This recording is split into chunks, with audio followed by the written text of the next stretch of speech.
안녕하십니까 여러분, 백평입니다.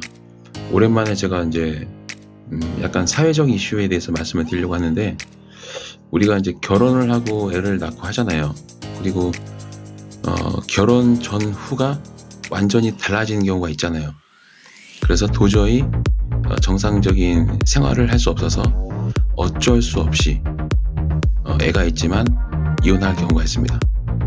자, 그러면은 이제 그렇게 어쩔 수 없이 이혼을 할 수밖에 없는 그 원인을 제공한 사람이 정상적인 사람일 리가 없죠.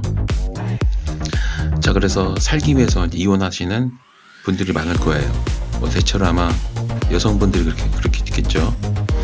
자, 이제 이혼을 해서 당연히 같이 살 때에도 별로였던 사람은 이혼하고도 별로이겠죠. 그러니까 양육비를 당연히 안 주겠죠.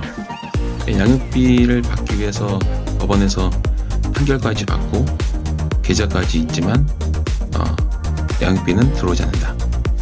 자, 그러면 이제 이런저런 법적인 조치를 취하지만 대한민국 법원은 양육비 지급에 대해서 굉장히 부정적인 입장을 가지고 있습니다. 아무래도 가부장적인 사회이기 때문에 그런 것 같아요. 자, 근데 이제 그건 그렇다 칩시다. 자, 어차피 대한민국 자체가 양육비에 대해서 적극적이지 않기 때문에, 자, 그렇다 칩시다. 자, 대한민국에서는 양육비를 받을 수 없다. 근데 문제는 은행에 갔어요. 은행에 가서 이제 실제로 키우고 있는, 이제 흔히 말하면 이 친권을 가진 엄마가 이제 아이 통장을 이제 아이를 위해서 쓸 일이 있습니다. 그럼 때에 따라서는 비밀번호도 바꿔야 될 때가 오죠. 왜냐하면 그 비밀번호가 이제 노출이 되면 당연히 범죄에 이용된 것을 막기 위해서 비밀번호를 바꿀 수 있어야 되죠. 자, 그래서 이제 이 친권을 가진 친엄마가 아이의 통장에 계좌에 비밀번호를 바꾸러 갑니다. 근데 이제 충격적인 거는 우리은행이, 이제 제가 또 보여드리겠지만, 우리은행 같은 경우는 이 양성평등에 대한 관념이 없나 봐요. 다른 은행은 다 바꿔줍니다. 근데 우리은행만 안 바꿔주는 것 같아요. 비밀번호를 바꾸려면 친권을 가진 엄마와 친부가 동시에 동의를 해줘야 된다. 은행에 둘 다 함께 올 수 없으면 전화 통화라도 해야 된다. 자, 근데 문제는 양육비를 안 주고 도망다니는 사람이 연락이 될 리가 없죠. 그렇죠. 연락 두절인 경우가 많습니다. 전화번호도 바뀐 경우도 많고요. 자, 그러면은 어떤 일이 벌어지느냐?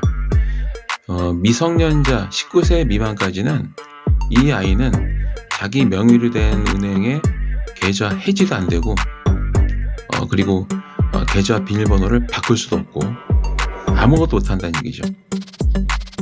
제가 거듭 며칠 전에도 말씀드렸지만, 대한민국에서 애를 낳는 것은 어떻게 보면은 범죄를 저지른 것일 수 있다. 태어나지 않은 어떤 대한민국 예비 국민에 대한 범죄를 저지른 거다.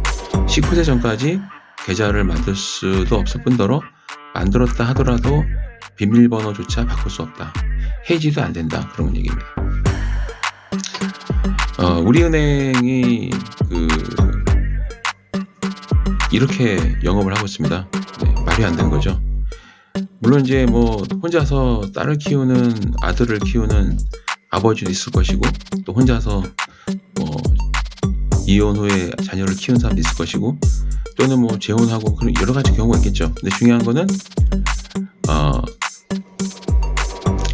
우리가 통신사 문제, 개통하고 변경하고 해지하고 이거 법정 대리인 한 명만 있으면 됩니다. 오래전부터 그렇게 했어요. 다른 우체국, 은행 다 친권자 법정 대리인 한 명만 있으면은 다 처리할 수 있습니다. 근데 우리 은행만 연락이 되건 말건 상관없이 그냥 양쪽의 동의를 받아야 된다.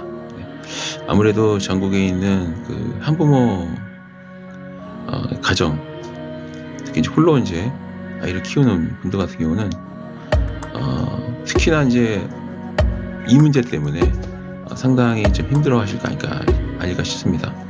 이게 어떤 경우에는 예외적으로 되냐면, 처음부터 아버지가 없이 그냥 그 고딩 엄마 있죠?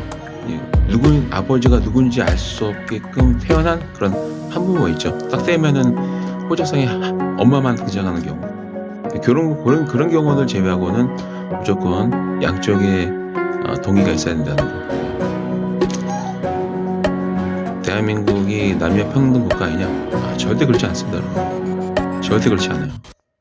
제가 그래서 대한민국에서 애를 낳는 거는 좀 신중하셔야 된다.